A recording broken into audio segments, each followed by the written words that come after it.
नमस्कार। 22 सितंबर से भारत में एक बहुत बड़ा आर्थिक बदलाव होने जा रहा है। जी हाँ, 2025 के जो नए जीएसटी सुधार हैं, वो लागू हो रहे हैं और इसका सीधा असर हम सबके घर के बजट और बिजनेसेस पर पड़ने वाला है। तो चलिए समझते हैं कि ये बदलाव आखिर है क्या।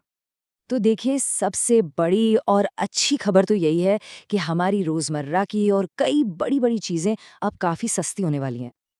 अब देखिए, इसका सबसे बड़ा असर कहाँ पड़ने वाला है? मध्यम वर्ग की खरीदारी पर। मतलब छोटी कारें, एसी, सीमेंट और बड़े टीवी, इन सब पर टैक्स में सीधे सीधे 10% की कटौती की गई है। जाहिर है, ये सारी चीजें अब सस्ती होने वाली हैं। लेकिन सवाल ये है कि ये कीमतें अचानक से कम कैसे हो गईं? असल में इसके पीछे पूरे टैक्स सिस्टम में किया गया एक बहुत बड़ा और बुनियादी बदलाव है। तो आखिर ये बदलाव है क्या? इस पूरे सुधार का जो मूल आधार है, वो है सरलीकरण। मतलब एक उलझन भरे कई सारे रेट वाले सिस्टम से हटकर एक बहुत ही सिंपल स्ट्रक्चर की ओर बढ़ना।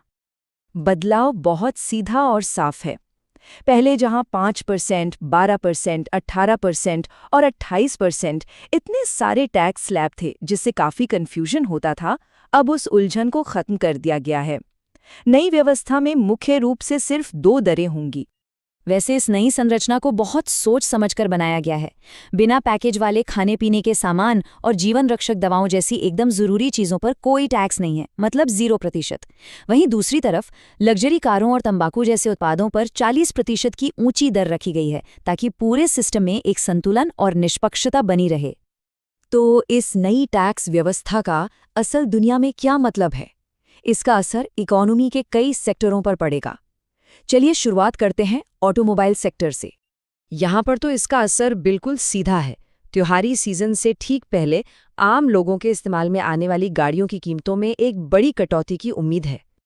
और देखिए, कंपनियों ने भी इस पर तुरंत एक्शन लिया है। मारुति सुजुकी जैसे मार्केट लीडर्स ने ये कंफर्म कर दिया है कि वो इसका पूरा का पूरा फायदा सीधे ग्राहकों तक पहुंचाएंगे।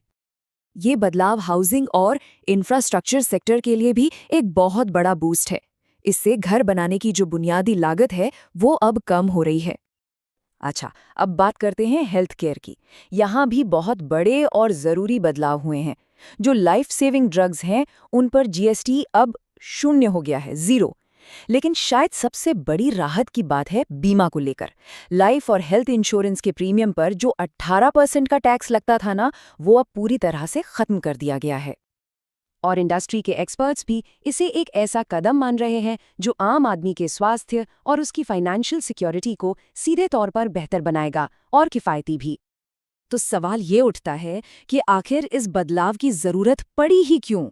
देखिए, ये सिर्फ कीमतें कम करने की बात नहीं है, बल्कि ये भारत की टैक्स सुधार की एक लंबी यात्रा का बहुत अहम पड़ाव है। याद कीजिए, 2017 से पहले भारत का टैक्स सिस्टम कितना जटिल और बिखरा हुआ था। अलग अलग राज्यों में व्यापार करना कितना मुश्किल था। एक सिंगल नेशनल मार्केट बनाने का ये सफर दशकों पुराना है। साल 2000 में इसका सिर्फ एक विचार आया था।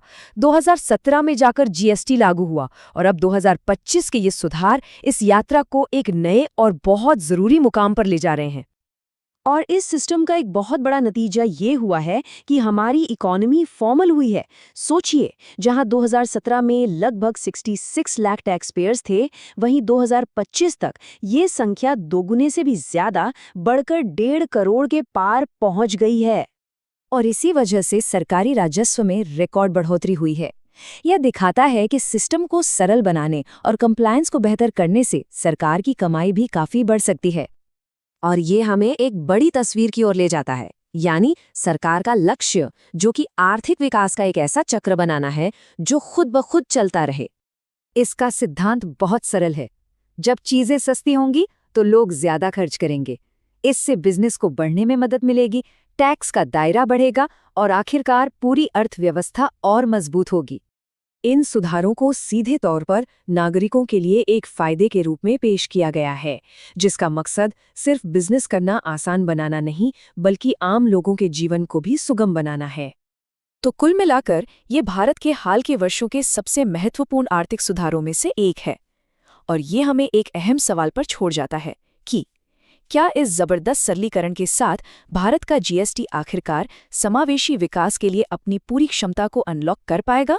अगर आपको वीडियो पसंद आया हो तो लाइक, शेयर और सब्सक्राइब जरूर करें।